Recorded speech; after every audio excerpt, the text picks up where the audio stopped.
So we'll wait a couple more minutes. Okay. I was able to get that YouTube clip. So whenever you're ready, I can just play it. Very good. It'll be. But if there's anything else that you want to show, let me know, and I'll just share the screen with you. You should. Okay. No, I think that's probably it. Thank you, Father. Okay. Yeah. Here they come.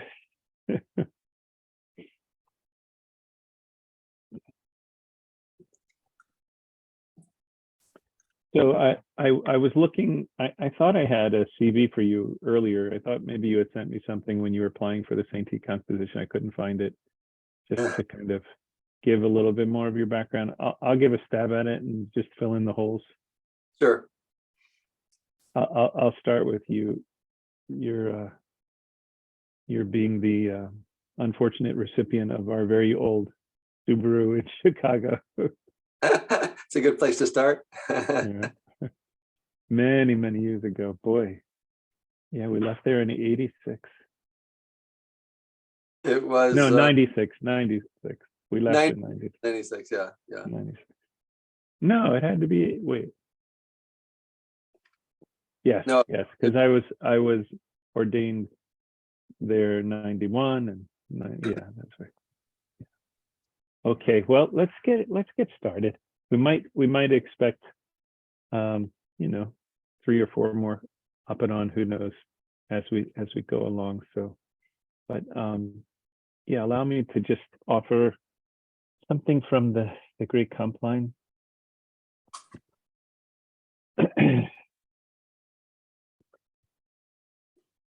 Actually, let me get the great comp line. And I'll read.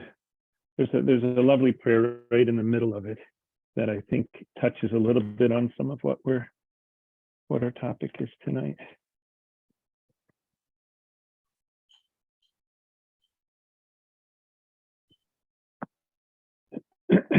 A prayer of Saint Basil the Great. Lord, O Lord, thou hast delivered us from every arrow that flies by day. Do deliver us also from everything that walks in darkness. Accept the lifting up of our hands as an evening sacrifice. And vouchsafe us blamelessly to pass through the course of the night, being untempted of evils. And deliver us from every troubling and fear which comes to us of the devil. Grant compunction to our souls and to our thoughts, mindfulness of the Inquisition at your terrible and just judgment. Nail down our flesh with the fear of you, and mortify our members which are upon the earth, that through the quiet of sleep we may rejoice in the vision of your judgment, and remove from us every shameful imagining and hurtful desire. Raise us up at the hour of prayer, established in faith and advancing in your commandments, by the grace and the goodness of your only begotten Son, with whom you are blessed, with your all holy, good, and life-creating Spirit, now and ever and unto ages of ages. Amen. Amen. Welcome, everyone, to our 6th already Lenten speakers in this Lenten speaker series. We've just kind of gone week by week. I didn't publish a list at the beginning of all of this about who'd be coming on, and basically I've been lining up one speaker, about first couple of weeks. It was just a couple of days before. So one of the first persons I called was Dr. Herman, because I called people who know me well enough that they wouldn't be too offended by my late requests of joining on, and we agreed that maybe it'd be best to bring him in a little bit later on in this season, and now here we are. Dr. Herman, or Andrew as he was before he came into the Orthodox Church and got his doctorate in theology from University of Thessaloniki, right? Yep. We got to know each other when he was a student at Wheaton College. He started coming to a Bible study that we had at St. Andrews and was friends with some of the other youth who were converting to Orthodoxy. He came into Orthodoxy through Wheaton, through the All Saints Parish there. Holy Transfiguration, Antiochian. Oh, okay, Holy Transfiguration, yeah. And as I joked earlier, one of the things that bound us further together was when we left Chicago to come back to Eastern Pennsylvania, he inherited our jalopy of an old Subaru, and he actually drove it for a while too. But eventually Herman would go finish his studies there at Wheaton. What was your undergraduate degree in? Literature and theology, mostly. Yeah. Yeah. And he took a visit to the monastery of St. John. It's St. John the Divine, right? Or St. John the Beloved in Essex? Oh, it is the Forerunner. St. John the Forerunner in Essex, where Saint Sophronie was the abbot. And after a stay there, they encouraged him to go on to further master studies and to pursue a doctorate. And so he spent 7 years in Thessaloniki. So his Greek is better than mine.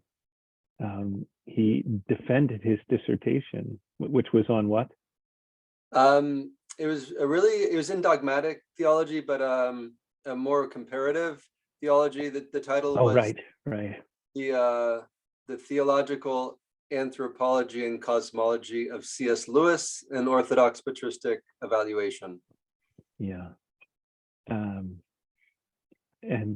he defended it in Greek, right? Yeah, before all of those renowned scholars there and theologians. And instead of returning to the monastery in Essex, he came back to America. Herman's love and desire was to see how he could encourage Orthodox Christians involved in the various arts to begin to collaborate more fully to glorify God through their various skills and abilities. And he began to do lots of different things, which started with the 3-month stint as our church secretary in Holy Cross in Strasbourg, before moving on to brighter horizons, a little larger audience. So why don't you fill us in from there of your work of the last 25 years? Sure. Thank you, Father. Thank you again for inviting me. Glad I could make it work. And so yeah, my return from Greece, I didn't really have when I went there to do graduate studies, I didn't have a clear career path ahead of me that I had mapped out. And as they say, if you don't aim at anything, that's what you're going to hit. And so I've been aiming somewhere and been hitting something, but God willing, it has been God's will and not mine. It's certainly, I don't think, has been mine, because I've kind of backed into my career. As I left Greece, I wrote a book on the contemporary Greek elders, most of whom are now canonized, a book called Precious Vessels of the Holy Spirit. And I hadn't intended to write the book. A friend studying with me in Greece talked me into translating part of it, the sayings of the elders. And then actually, I think I have a copy here, Father. Yeah, I thought I had one at home, but I guess it's in my office. But it's for Orthodox standards, it's a bestseller. You know, it's have you had a number of reprintings? Yeah, and actually, I think even by any standard, I think 10,000 is the number that which isn't so a lot of books can be bestsellers, but not most are not. So anyway, yeah, it's been it was 2 runs of 3,000 early on, and then it went into print on demand. So it's a little bit harder to keep track of, in a sense. I could go and run the numbers, but by now it's definitely been over 10,000. Yeah, so now it's so yeah, that's the book. So I was going to join my friend in his company and his publishing company, and then at the last minute he backed out, and so I had a book and no publisher. So decided to. My friend said, "Well, let me help you start your own company," which I hadn't planned to write a book. I hadn't planned to start a company, and there I was. So it was distributed by St. Anthony's Monastery and by St. Herman's Monastery initially, which really kind of got it into a lot of places. Um, and then I started publishing other books, translating books, as well as doing a bunch of other things. I started to, after it became clear, after I defended my doctoral dissertation, it became clear that I wasn't probably going to have a career in academia without doing a second PhD. I kind of asked myself, what would I do if I could start over? And I had been, one of the things that helped me become Orthodox was reading the Brothers Karamazov in a modern European literature class in my senior year at Wheaton. That combined with reading church history, the development of church doctrine, historical theology, and combine those two things along with kind of going to services helped me come to Orthodoxy. But one of the big things was reading the Brothers Karamazov. So I was always inspired by, and very much aware of the power of art to help people come to spiritual truths. And so I thought, well, if I could be involved in that, and of course, at this time, this is like the late aughts, and YouTube is in its ascendancy. There are all these new opportunities to create things and to find an audience of people that are seeking God online. So the initial idea that I had was to make actually educational DVDs. And I went on a road trip and interviewed 15 Orthodox folk, including Father Theodore, as I traveled from the Carolinas to Chicago, and then across to New York, then up to Boston, and then down through Maryland. I interviewed Father Stephen Freeman was my first interviewee. This was the summer. And a friend of our Wednesday night study. Not only did we did a book study on his Everywhere Present, but he joined us for almost all of the talks, and has joined us since then. He finds out about who's talking, and if he can, he comes on. So beautiful, great, yeah, beautiful. Yeah, he's a wonderful man, wonderful priest. I had the blessing of bringing him to Mount Athos a decade ago, maybe, or wow, 5 or 6 years ago. Yeah, and he's local to us, so we see him now and again. right. Actually, I think he's from this area. I think born and raised in the upstate of South Carolina. So I interviewed Father Peter Gilquist of blessed memory, Father Thomas Hopko of blessed memory. I think Father Theodore, you were actually the next person right after Father Thomas. I left the Pittsburgh area and came to Stroudsburg. Yeah. And so I sat on these interviews for 8 years, from 2010 to 2018, when I finally started to, for a variety of reasons, to start releasing them on YouTube. And I created a YouTube channel and presence. And so my career has become essentially that of media production. As you will hear in the talk this evening, I'm mostly critical of technology, and at the same time, obviously, there are great things that can be great ways in which one can use technology for good, but especially with children in particular. But really, probably most people are somewhat addicted to technology. I think it's really important to consider it, because it is a stumbling block, an obstacle, which I think a lot of people do not see.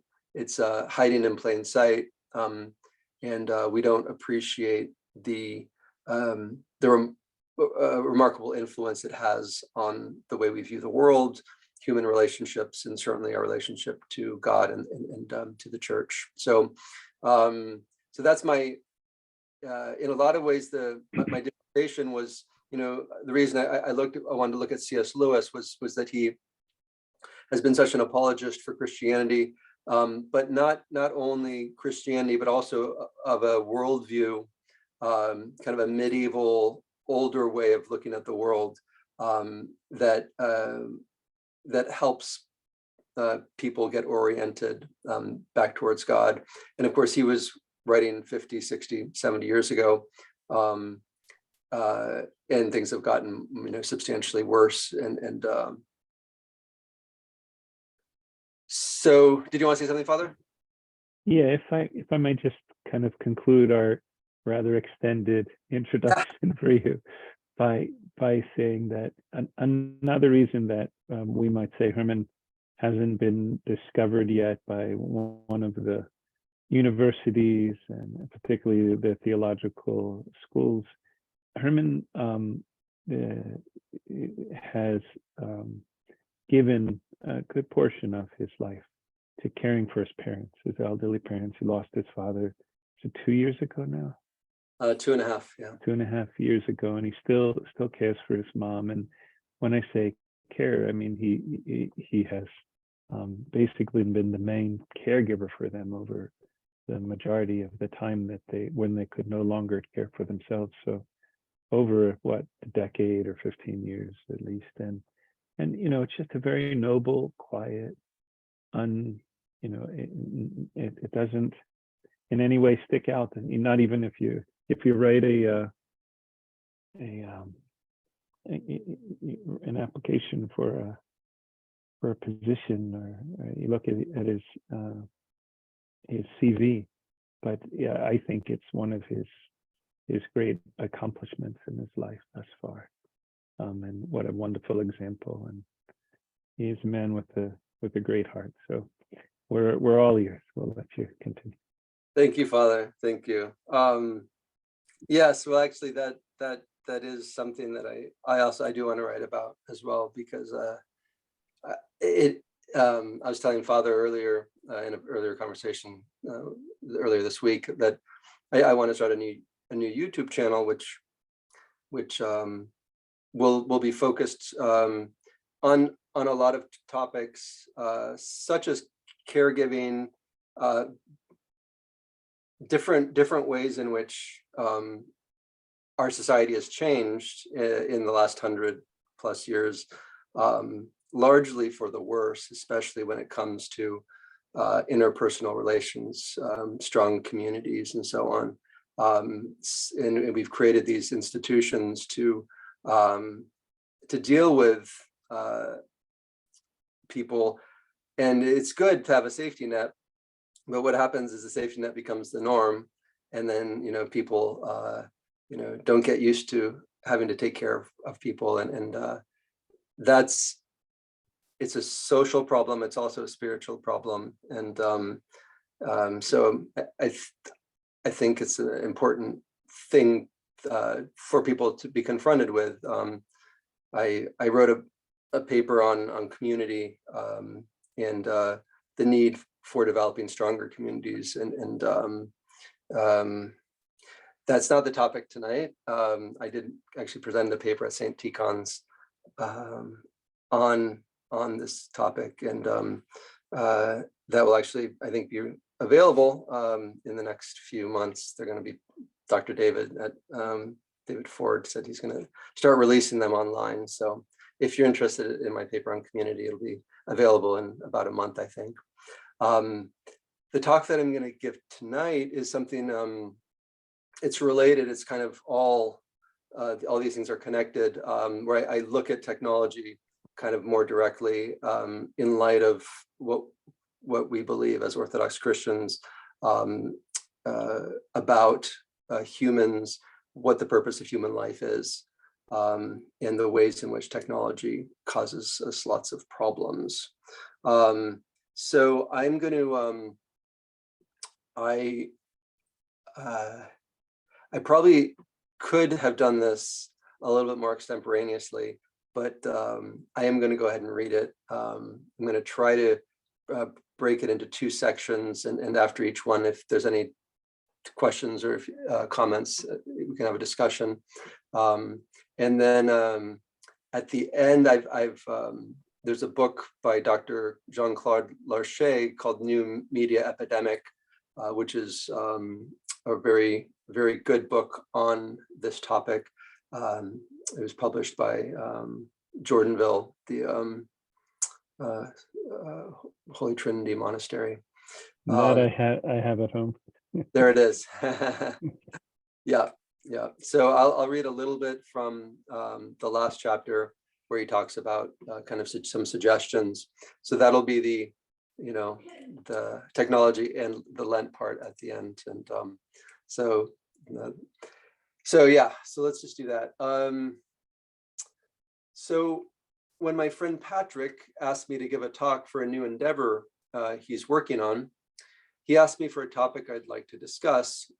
The answer was easy and came quickly, as anyone who knows me can imagine. I wanted to discuss technology. Why technology? It's a topic that I believe is not often enough discussed, especially given the profound and often seemingly invisible influence it has on the human person and on society generally. Again, as anyone who knows me knows, I reference the movie The Matrix far too often. That said, the film continues to be relevant, so I'll continue to reference it. As you may recall, in the film, The Matrix is a computer simulation of our world. Human minds are attached to this computer simulation, and those born and raised within this simulation do not realize that they are living their lives in their brains with no reference to their bodies. The hero of the film, Neo, has an intuition that there is something amiss in his world, but having been born and raised in it, he is trapped and has no way of getting out of the matrix, nor of knowing what that would even look like or mean. I wanted to discuss technology because, as many people have pointed out, our life in the modern world very much resembles that of Neo's in the Matrix. It is not as immersive, of course, although virtual reality technology is moving us in that direction, as is in particular Elon Musk's Neuralink, which, if you are unfamiliar, wants to physically wire computers to our brains. While people might occasionally have an intuitive reaction against some modern technology, we accept most of it without question, at least partially because we were born into it. As in the Matrix, we largely don't see the technology because we grew up with it, and it's just the way things are. The problem, of course, is that it is not, in fact, just the way things are. There was a time before all modern technology, and there will likely be a time when much contemporary technology has been abandoned.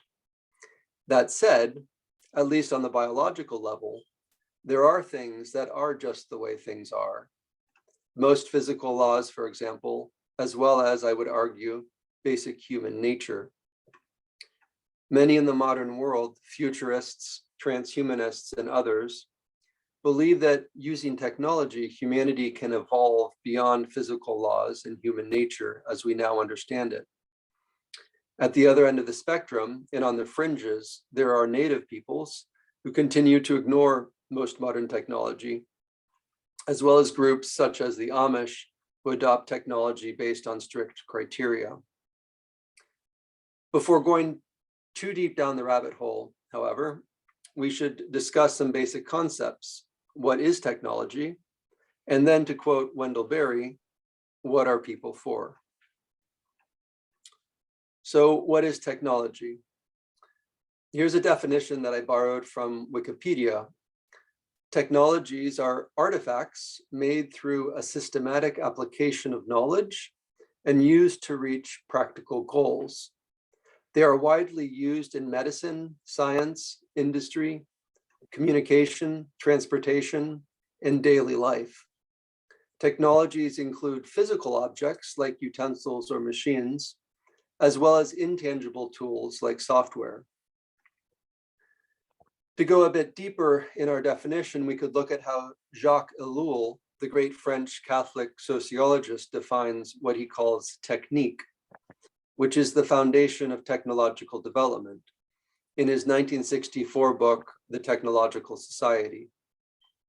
For Ellul, technique is the totality of methods rationally arrived at in having absolute efficiency for a given stage of development in every field of human activity.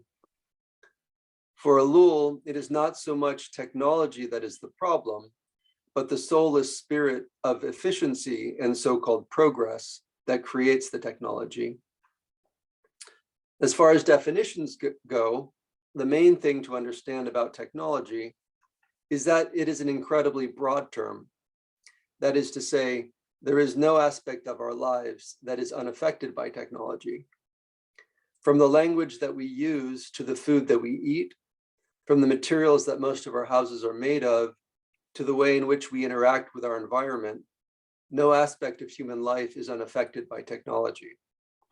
Again, we are born into the matrix and don't often realize it, which often makes us oblivious to the countless ways in which our lives are influenced by these technologies.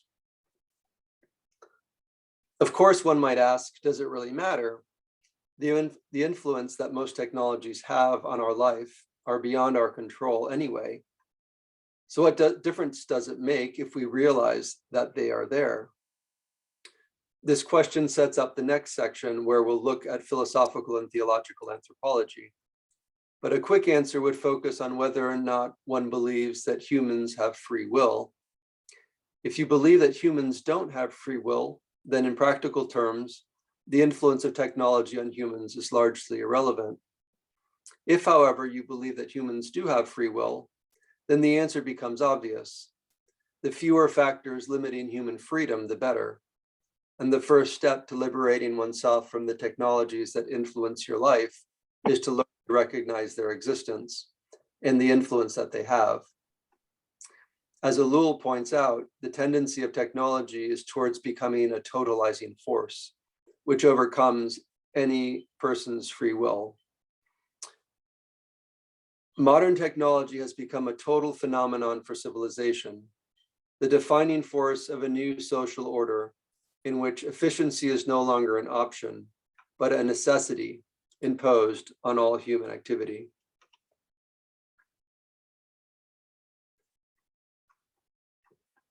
Philosophical and theological anthropology, or what are people for? One of the difficulties with discussing the positive and negative influences of technology on humans is that in order to do so, one needs to agree on a basic conception of what is the purpose of human life. A basic understanding of Christian theological anthropology is the rejection of materialism, the belief that this world is all that exists. The most fervent advocates of technological advancement are at their core materialists. However, which sets us up for a conflict of worldviews. Before we discuss the relative value of technology, we need to consider what a human is, what is the purpose of human life, and what constitutes the good life. Many of the earliest Greek philosophers were materialists who sought knowledge of reality solely through the physical world around them. The practical result of a materialist approach to the world is that the only thing that matters is what happens in this life. For most materialists, and particularly for philosophical hedonists, the goal of human life is the increase of pleasure and the decrease of pain. Even though many modern people say that they believe in God and another world, the implications that this belief should have are often lacking. And I don't want to sound like a hypocrite, so I should be quick to mention that I am a chief example of this. Hedonism is in many ways a foundational philosophy by which we modern people live our lives. In the world of hedonistic materialism, what does it mean to be a human? According to this philosophy, a human is essentially an intelligent and self-conscious animal, nothing less and nothing more. Plato, on the other hand, believed that humans were made for something greater than material reality. There appears to be a development in Plato's consideration of human nature in his attempt to define what it means to live a good human life. Early on in the Socratic dialogues, Plato doesn't attempt to ground virtue and human nature in some metaphysical realm. In the middle dialogues, however, he realized that in order to discuss values and virtue, he needs to posit a metaphysical dimension outside of the material realm, where these values exist in their perfect form, which he refers to as the forms. By the later dialogues, he takes these forms as a given. For Plato, the proper goal of human life is eudaimonia, or acting in a proper and fitting way. As such, virtue is understood as knowledge of the good and the ability to act on the good in such a way as to bring about the most good, which requires that the human soul be able to discern what is good. In order to do this, the soul must be in proper balance. At the root of Plato's anthropology is the belief that the soul is tripartite. That is, it consists of reason, appetite, and spirit. He argues in the Republic that in order for a human to be happy, that reason needs to control appetite, the animal-like aspect of the soul, enlivened by the spirit. In this way, the soul is properly balanced, and reason is able to discern the good, and the person is thus able to act in a way that is consonant with the good. Finally, for our purposes, Plato believes that the pursuit of virtue requires toil. As he writes in Book 2 of the Republic, vice in abundance is easy to get. The road is smooth and begins beside you. But the gods have put sweat between us and virtue, and a road that is long, rough, and steep. There is certainly much more that could be said regarding Plato's understanding of man and the good life. But for our purposes, these three main points will suffice. One, the assertion that something is good or bad requires belief in a metaphysical reality, where a perfect example of the good exists. Two, the pursuit of virtue in the good life requires that the three parts of the soul be in balance, which means that it is led by reason and not by appetite or by spirit. In three, the pursuit of virtue in the good life requires toil. The early Christian church recognized that while far from perfect, there was much that was true in Plato, including aspects of his anthropology. The church fathers used Greek philosophy and literature to support basic principles of Christian spiritual life. One of many examples is St. Basil in his work addressed to young men on the right use of Greek literature, who writes regarding pagan Greek literature, since the life to come is to be attained through virtue, chief attention must be paid to those passages in which virtue is praised. Indeed, almost all eminent philosophers have extolled virtue. The words of such men should meet with more than mere theoretical acceptance, for one must try to realize them in his life, remembering that to seem to be good when one is not so is the height of injustice. This end, that is the goal of the Christian life, is to be compassed by holding the body under, by scorning riches and fame, and by subordinating all else to virtues. We Christians, young men, hold that this human life is not a supremely precious thing, nor do we recognize anything as unconditionally a blessing which benefits us in this life only. As Plato before him, St. Basil asserts that the goal of human life should be the attainment of virtue. And further, we can extrapolate that only those things that benefit us in the life to come can be considered as an unconditional blessing. Traditional Christian anthropology can thus be understood not as something static, but as something that demands the active acquisition of virtue. The purpose of human life is not the attaining of some static knowledge about the world or about God, and certainly not of pleasurable experiences, but the active pursuit of virtue.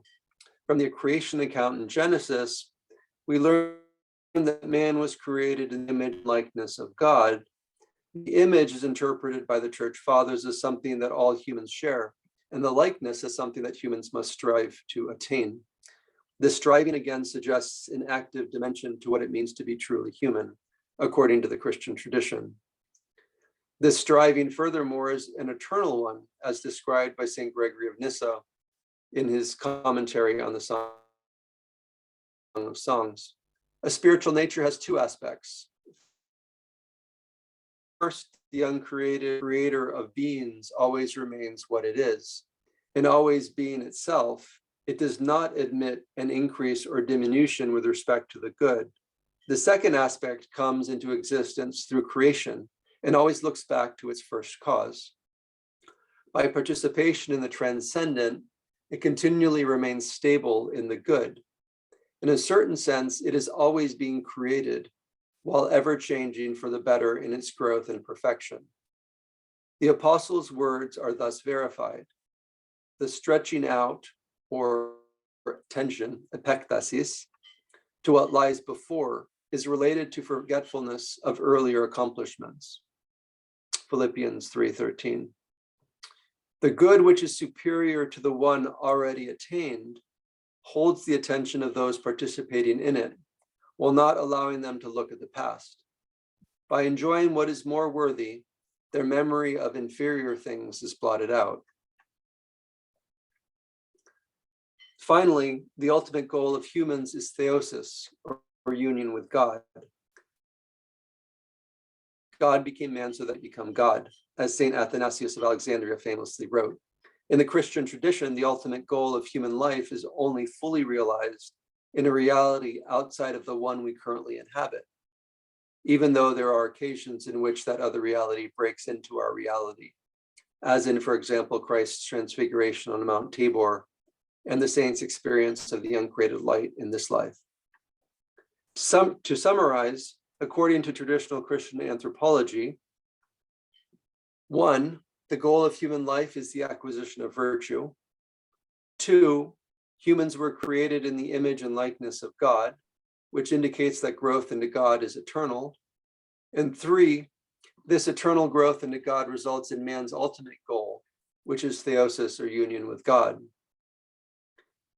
There are many ways in which this conception of man and the purpose of human life differ from that of the materialist, but an overarching one is that to be fully human and thus fulfilled, a person needs to be in a constant state of spiritual growth. The Christian vision of humanity is a dynamic one rather than the static one of the materialists. So that's the first section where I talk about what it means to be a human, because you can't really talk about technology or just about anything else unless one agrees on what it means to be a human. The reason that a lot of the issues that we're encountering have become issues is because the people developing the technology, science kind of unfettered from any sense of what it means to be a human, is dragging culture into a place that is very much different than a view of man and humanity and the purpose of human life. That's very, very different from the Christian vision. And so these things are developed, and because they don't share a vision of what it means to be a human, many of these technologies are becoming really anti-human, and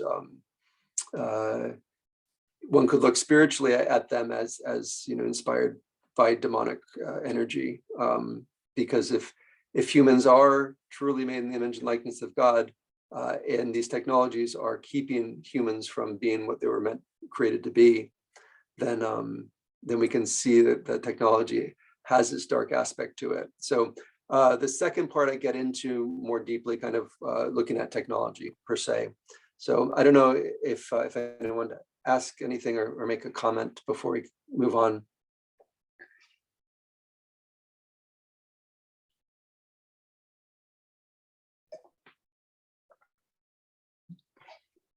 I have a question.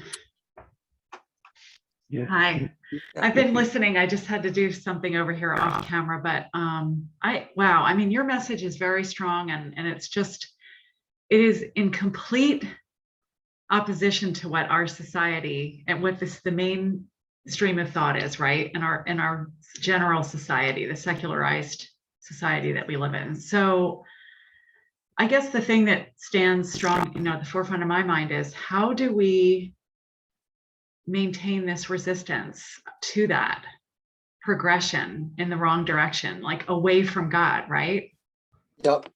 So how do we do that? I mean, that's really hard. I just, because how many times, how much time does everybody here in this call tonight spend on their phones, their computers, their TVs, their iPads?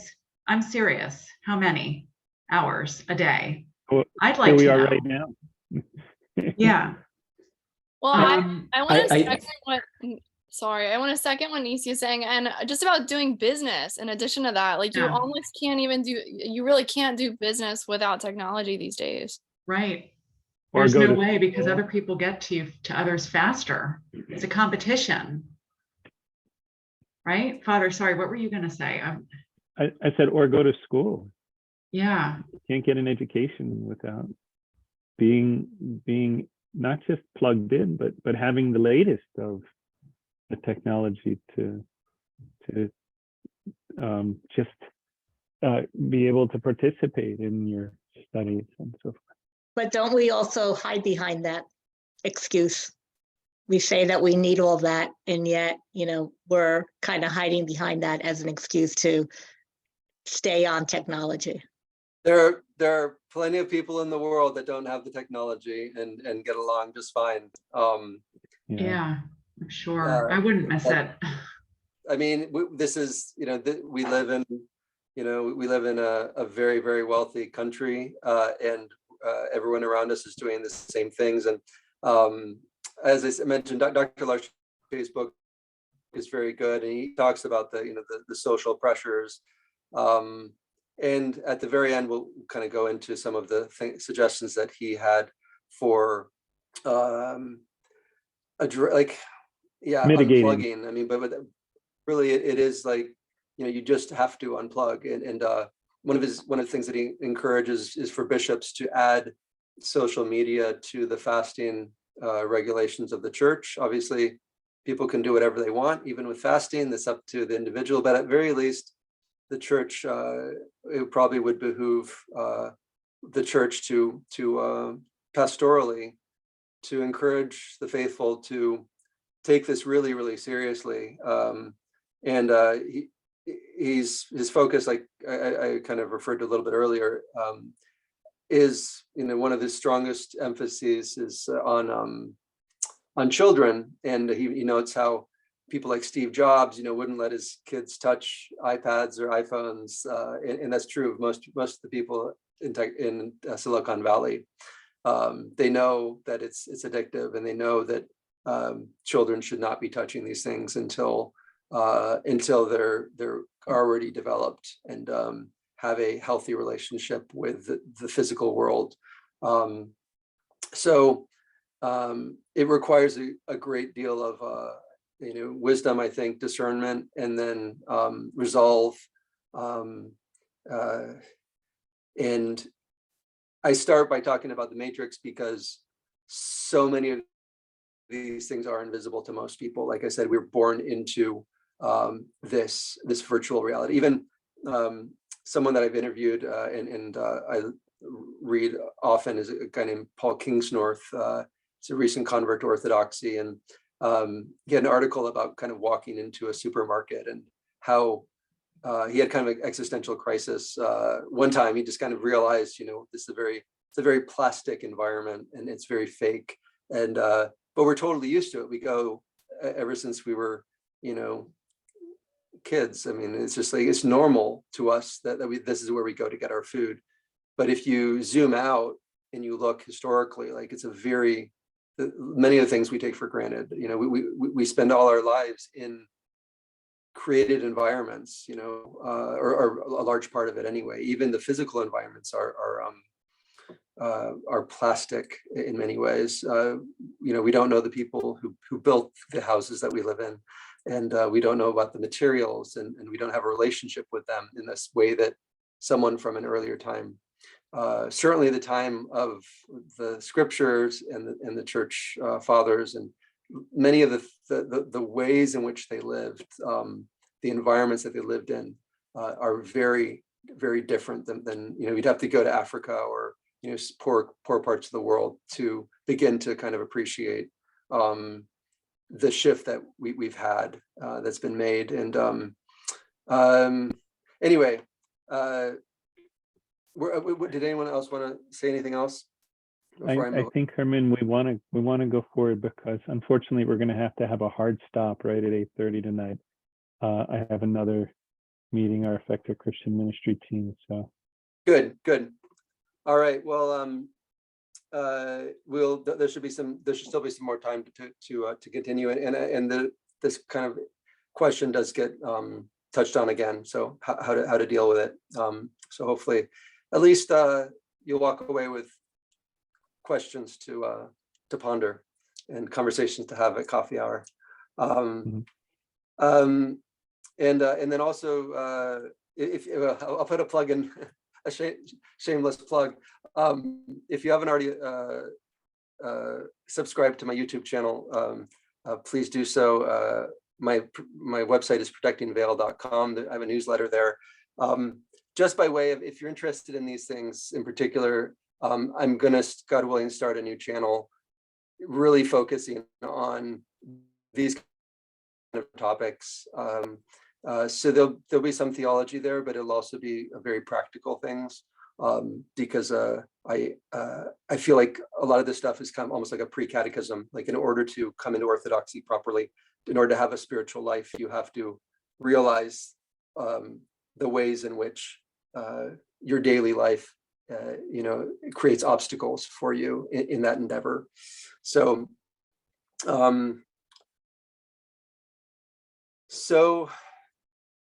there's a term, the medium is the message, coined by Marshall McLuhan, who was a Canadian philosopher and one of the chief architects of something called media studies.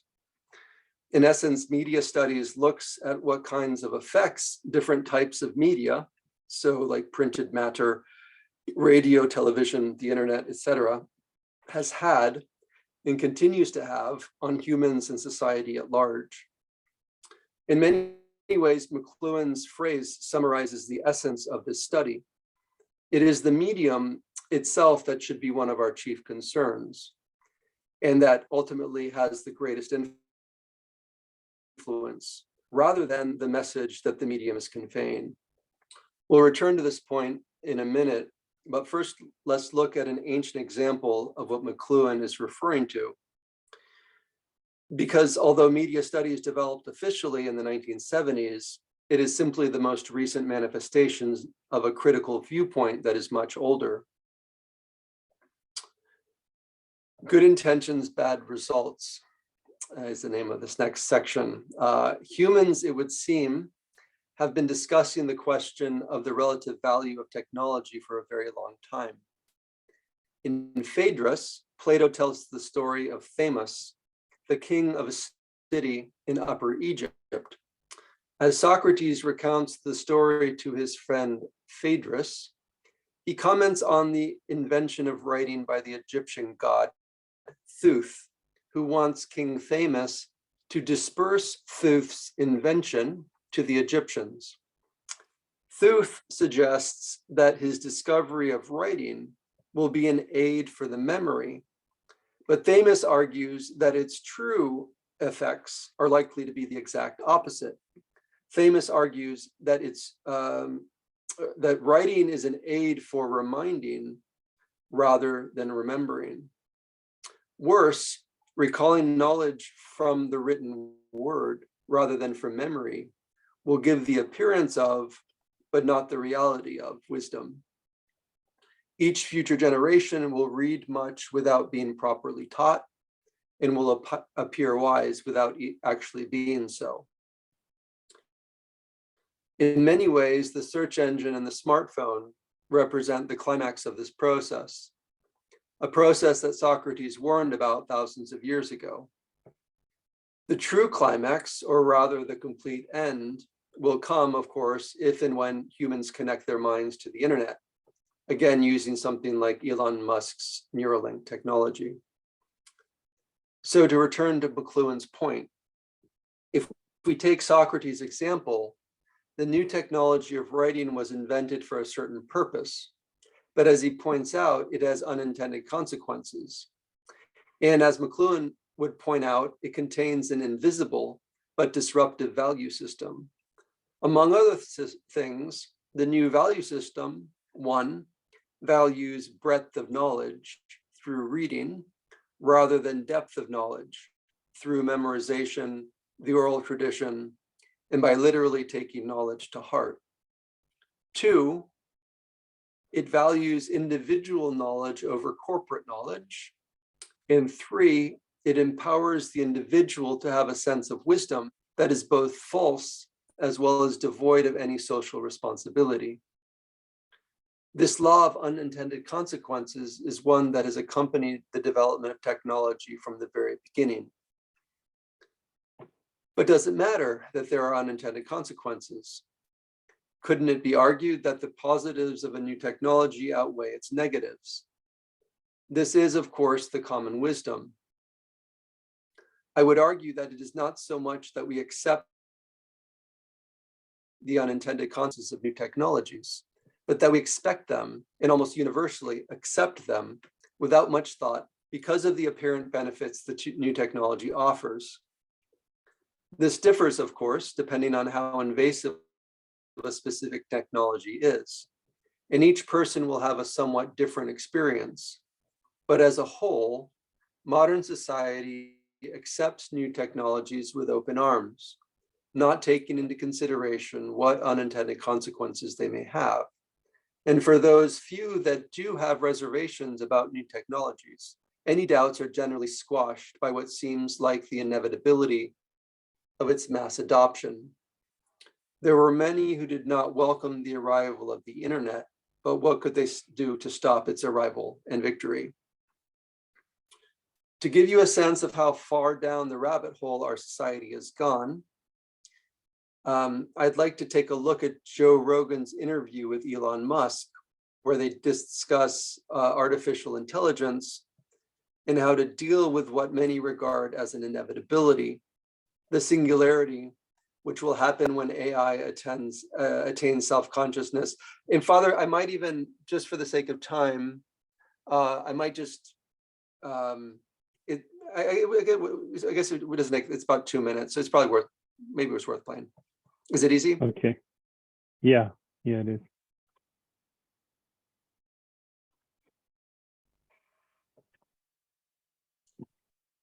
There'll be Can everyone see the screen? This time frame is not relevant to AI. You can't take 10 years from the point at which it's dangerous. It's too late. And you feel like this is decades away or years away from being too late? If you have this fatalistic attitude and you feel like it's going, we're in almost like a doomsday countdown. It's not necessarily a doomsday countdown. It's a out of control countdown. Out of control, yeah. People call it the singularity, and that's probably a good way to think about it. It's a singularity. It's hard to predict, like a black hole. What happens past the event horizon? Right. So once it's implemented, it's very different because it will once be able to. Once the genie's out of the bottle, what's going to happen? And it will be able to improve itself. Yes. That's where it gets spooky, right? The idea that it can do thousands of years of innovation very, very quickly. Yeah. And then we'll be just ridiculous. Ridiculous. We will be like this ridiculous biological shitting, pissing thing trying to stop the gods. No, stop. We like living with a finite lifespan and watching, Norman Rockwell paintings.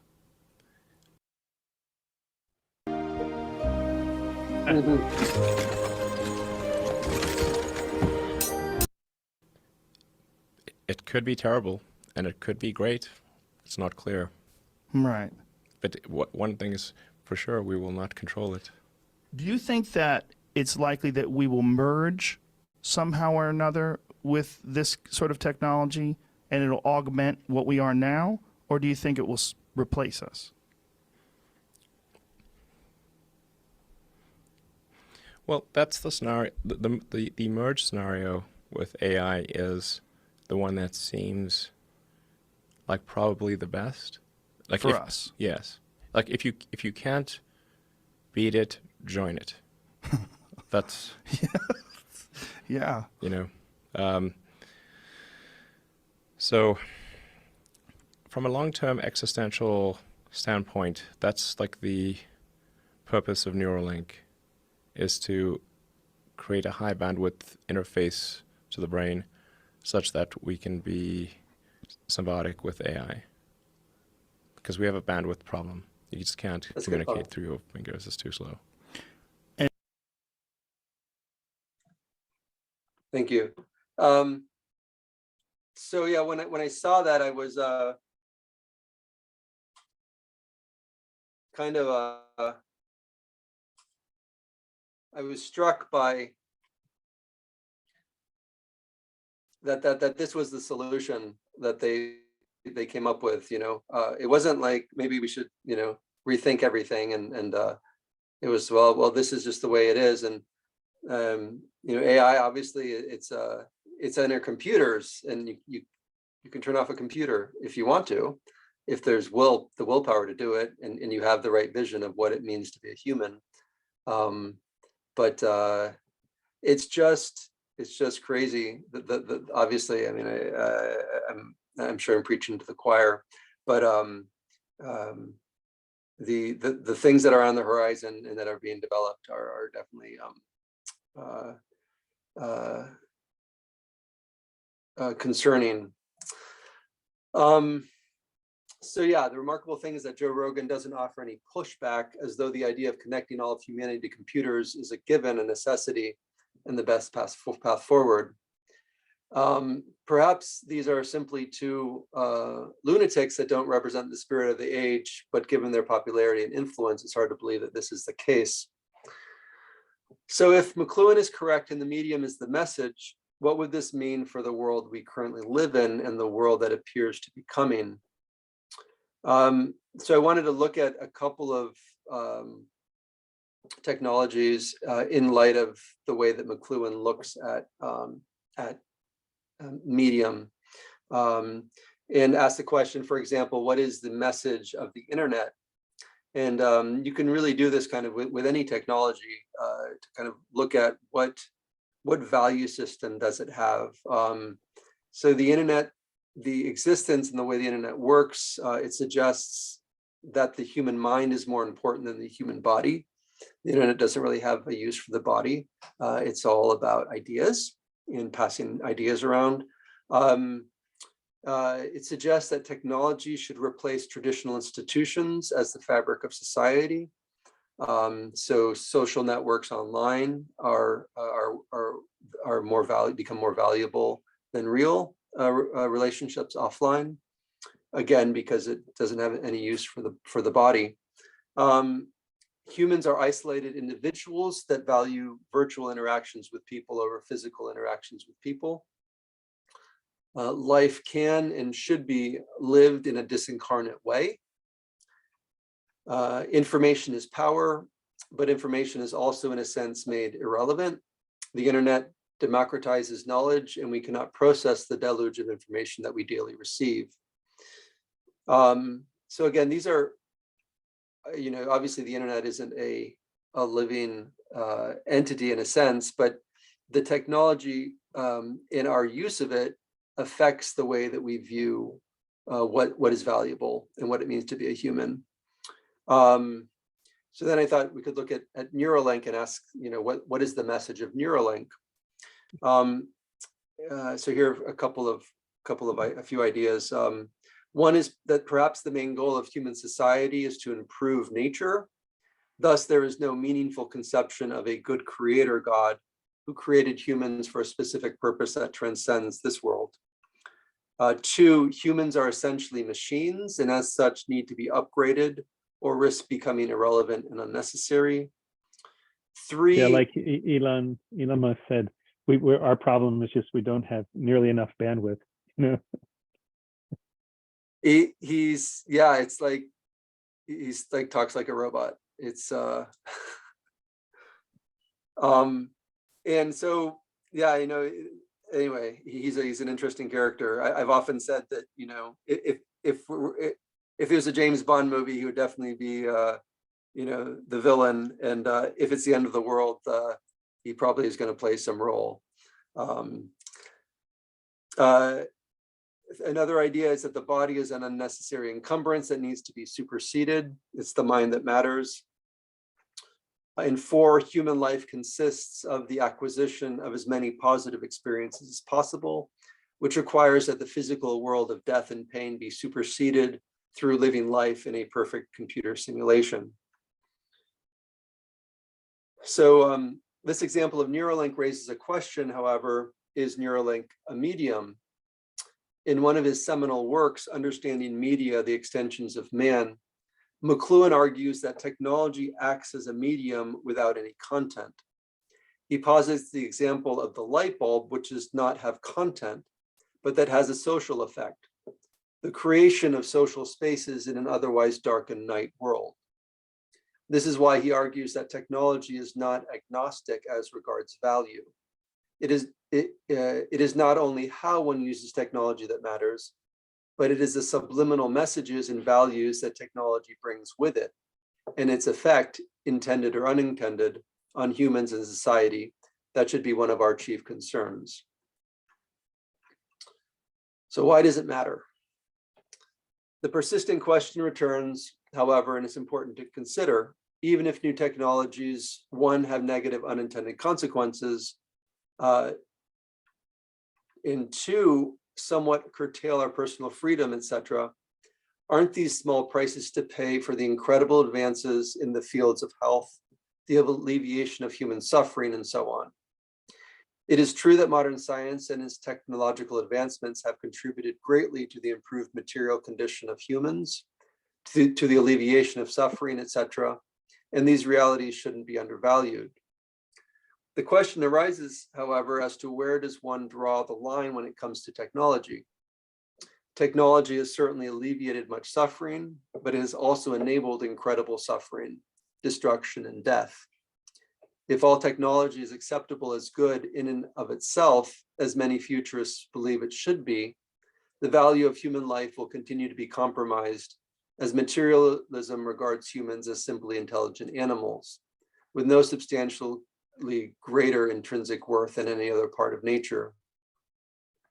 As Ellul writes in his book, What I Believe, what is at issue here is evaluating the danger of what might happen to our humanity, and distinguishing between what we want to keep and what we are ready to lose, between what we can welcome as legitimate human development and what we should reject with our last ounce of strength as dehumanization.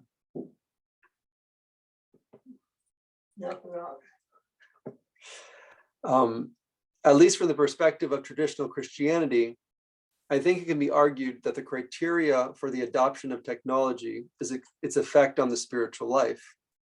This is a deep subject and one that could fill many books. But for now, I'd like to suggest that the story of Adam and Eve in the Garden of Eden can act as a starting place for the consideration of the relative value of technology. This is primarily because the story of Adam and Eve is the story of God's plan for the life of humanity within the created world. We know that God's plan for humans goes beyond Eden, but the creation story in Genesis 1 does provide a vision for God's purpose for human life on earth. We know that God's original plan for Adam and Eve was to tend the garden, as we read in Genesis 1. Then God said, "Let us make man in our image according to our likeness. Let them have dominion over the fish of the sea, over the birds of the air, and over the cattle, over all the earth, and over every creeping thing that creeps on the earth." And then a little bit later in Genesis 2, this is the history of the heavens and the earth when they were created. Before any plant of the field was in the earth, and there was no man to till the ground, the Lord God planted a garden eastward in Eden, and there he put the man whom he had formed to tend and keep it. After the fall, Adam and Eve were banished from the garden, but their original calling to till the earth and care for nature was not changed. Only the terms were changed. Cursed is the ground for your sake, in toil you shall eat of it all the days of your life. Genesis 3. Although sometimes interpreted as a curse upon Adam and Eve, many fathers of the church interpret this passage as proof of God's love for mankind. St. Ambrose of Milan, for example, writes, "There is a difference in the way a person eats of the earth, as the serpent is related to have done in the manner in which this is recorded of the man. In sadness you shall eat." That very phrase, in sadness, makes the precise difference. Note how important this difference is. It is for my benefit that I should eat the earth in sadness, rather than with delight. That is to say, that I should appear to feel a certain sadness in my bodily acts and senses, rather than experience pleasure in sin. Many, in fact, because of their manifold iniquities, have no awareness of sin. But he who says, "I chastise my body and bring it into subjection," that is St. Paul in 1 Corinthians, feels sadness because of regret for the sins to which we are subject. He himself did not have such serious faults for which he ought to feel sorrow. Hence he teaches us that that kind of sorrow is of value which has not this world, but God as its end. It is right, he says, that you become sorrowful, so as to feel repentance in the face of God. For the sorrow that is according to God produces salvation, whereas the sorrow that is according to the world produces death. Take note of those who in the Old Testament were sorrowful in the midst of their bodily labors, and who attained grace, while those who found delight in such pleasures continued to be punished. That was from St. Ambrose's commentary on Genesis. The Old Testament recounts the story of humanity's attempt to circumvent this blessing that God gave to humanity, which was through bodily labor to find relief from the passionate thoughts and temptations that afflict post-fall humanity. The story of the Tower of Babel in Genesis 11 is a particularly obvious condemnation of humanity's attempt to use technology to take the place of God. And they said, "Come, let us build ourselves a city and a tower whose top is in the heavens. Let us make a name for ourselves, lest we be scattered abroad over the face of the whole earth." But the Lord came down to see the city and the tower which the sons of men had built. And the Lord said, "Indeed, the people are one, and they all have one language, and this is what they begin to do. Now nothing that they propose to do will be withheld from them." It is remarkable to note that Scripture recognizes that humanity has the capacity to use our God-given gifts such that nothing they propose to do will be withheld from them. Clearly, however, as St. Paul says, all things are lawful for me, but not all things are helpful. All things are lawful for me, but not all things edify, in 1 Corinthians. As regards the Tower of Babel, St. John Chrysostom writes, "Notice how the human race, instead of managing to keep to its own boundaries, always longs for more and reaches out for greater things. This is what the human race has lost in particular, not being prepared to recognize the limitations of its own condition, but always lusting after more, entertaining ambitions beyond its capacity." St. John's words that the human race, not being prepared to recognize the limitations of its own condition, but always lusting after more, entertaining ambitions beyond its capacity, in many ways summarize our culture's attitude towards technology.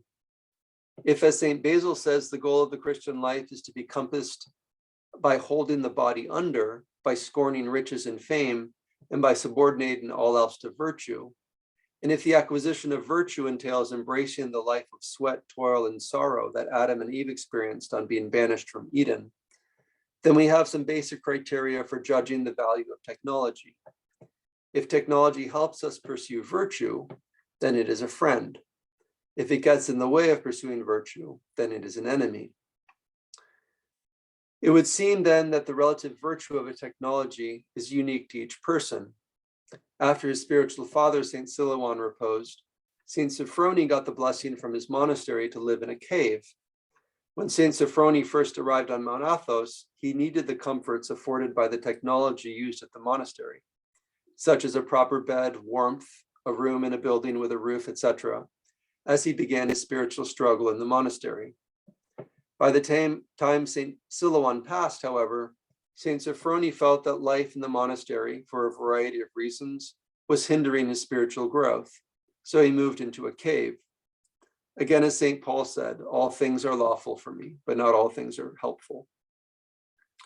The reality is that most of us were born into a matrix of technology and raised with incredible conveniences that provided us with very comfortable childhoods, largely insulated from many of the common struggles and concerns that most people, in most places, in most ages, had to deal with. We are certainly very far from the kind of deprivations and toil that Adam and Eve had to endure.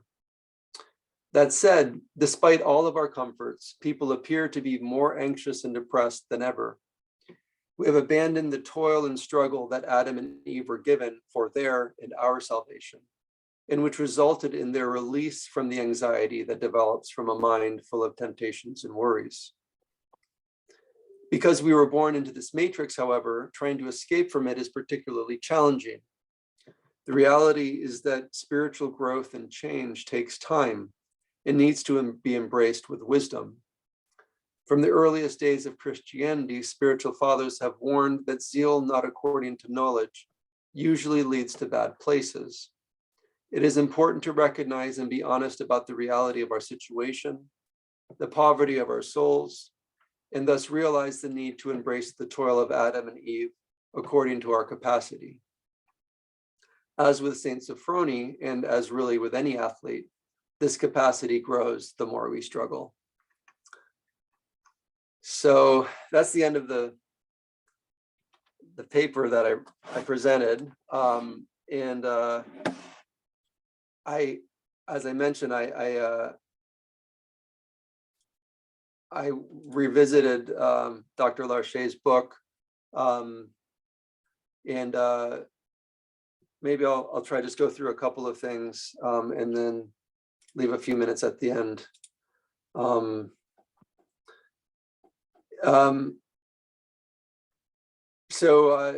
Trying to bridge the gap between my paper and his book.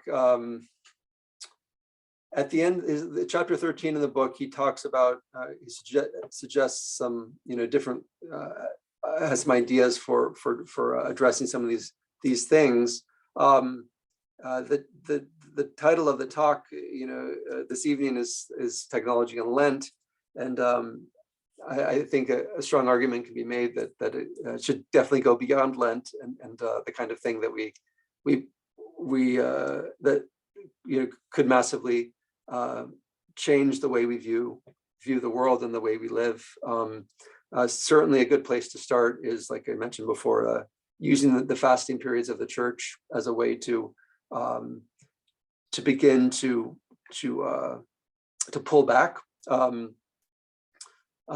Dr. Larcher mentions that there are actually clinics that treat new media addiction.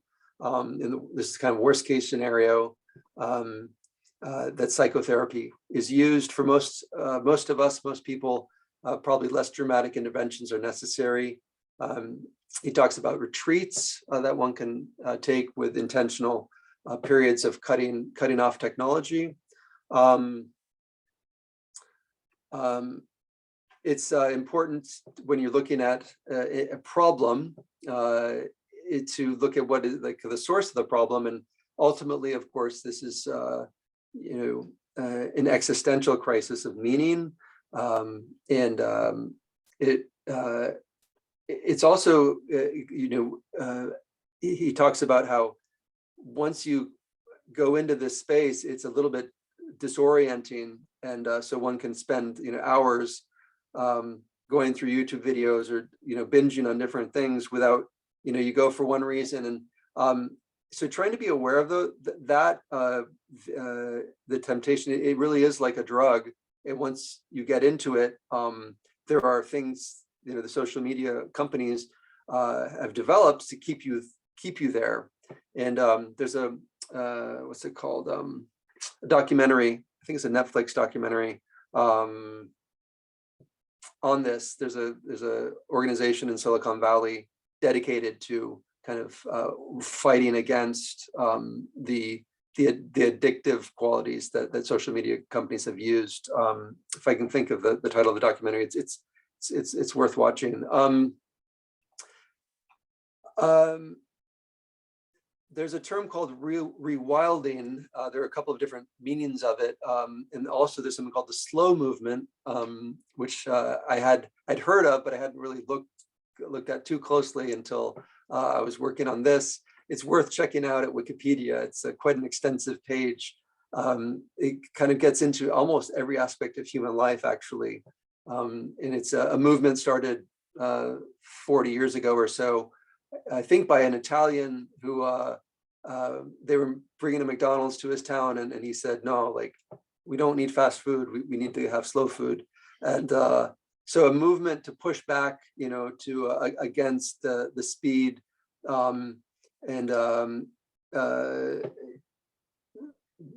yeah. So there are movements, and there are people that are actively trying to turn back. Rewilding is something that Paul Kingsnorth talks about, which is essentially the attempt to go back to or at least a few times. It's almost like, like the Boy Scouts do, or just going camping, things like that, where you're going out and you intentionally trying to live a simpler life for a time, to reconnect with nature. And certainly our church actually here does 2 annual campouts, one in the spring and one in the fall. And it's a wonderful time as a community go out into nature to be together. We do services. So there are things that communities can be doing, and families as well. He talks about prioritizing real world activities. So, eating meals with family and friends, cultivating in-person community,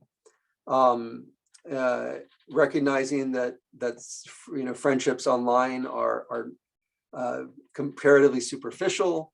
And so the cultivation of local friend social relationships obviously should take precedence.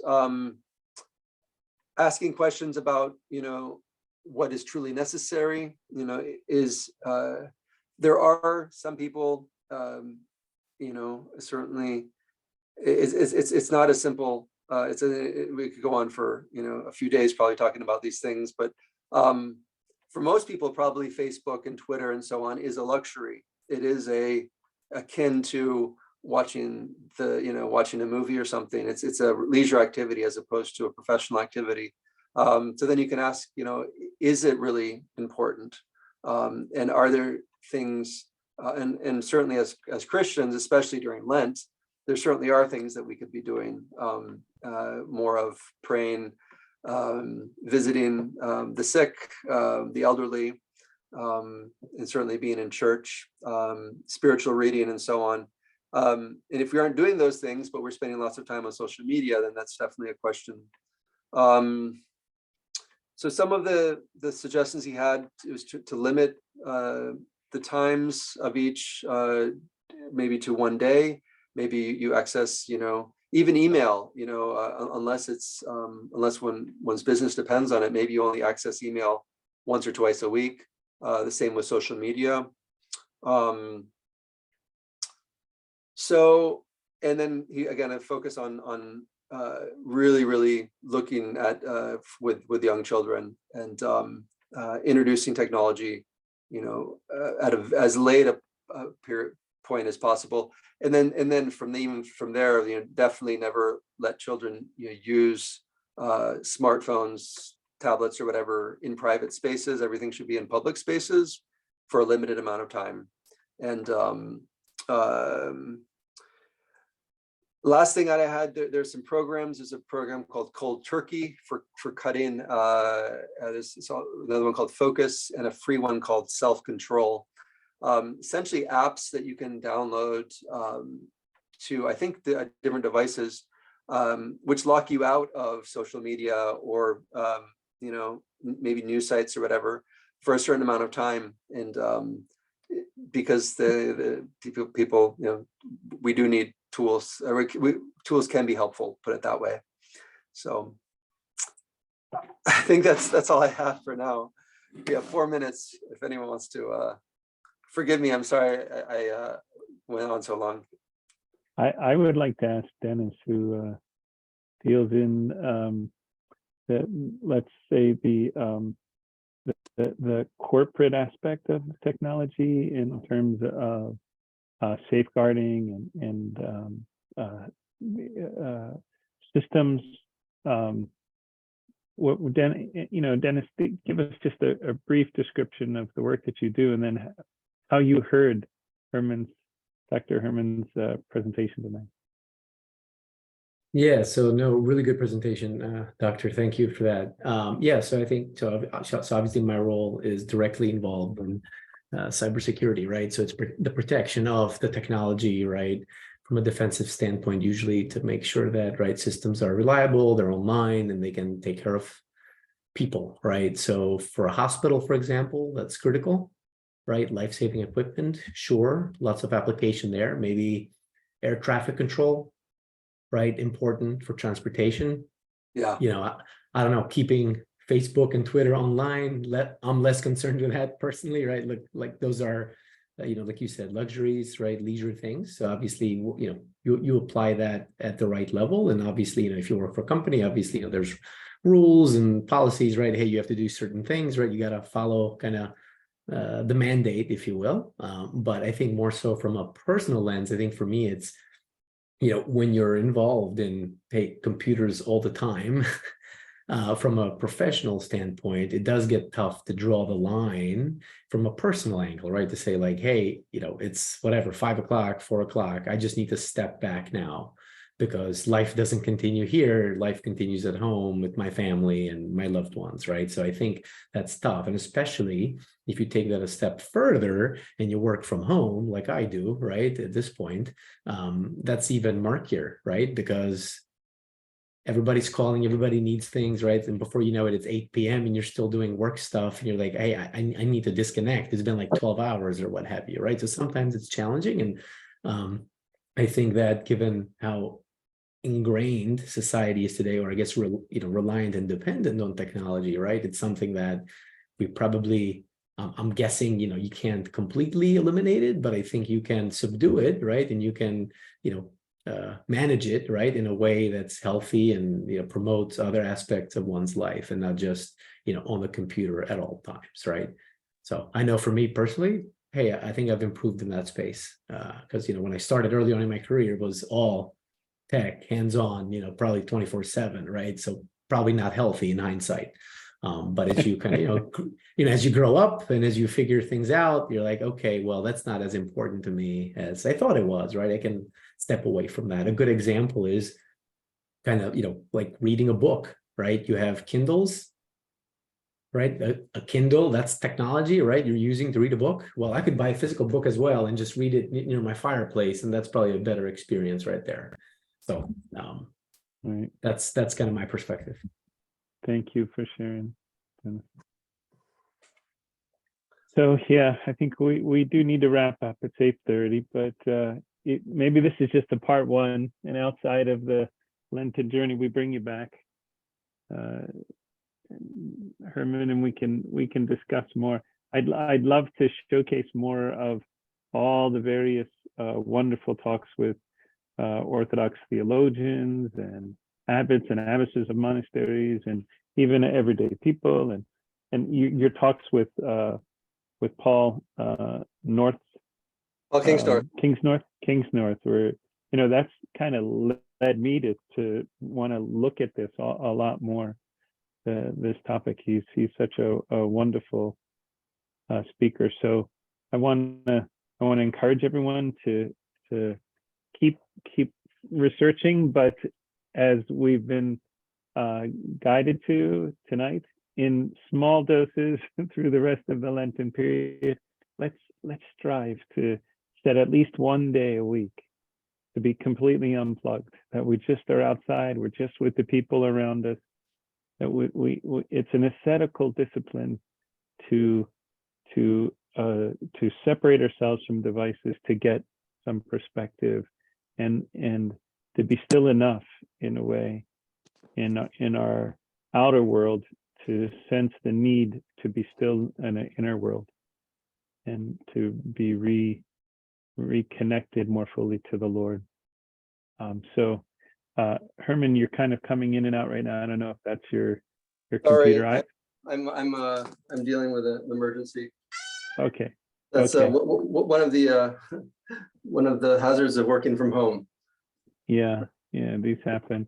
Well, we'll let you go. I'm going to close the recording, and we'll say a quick prayer.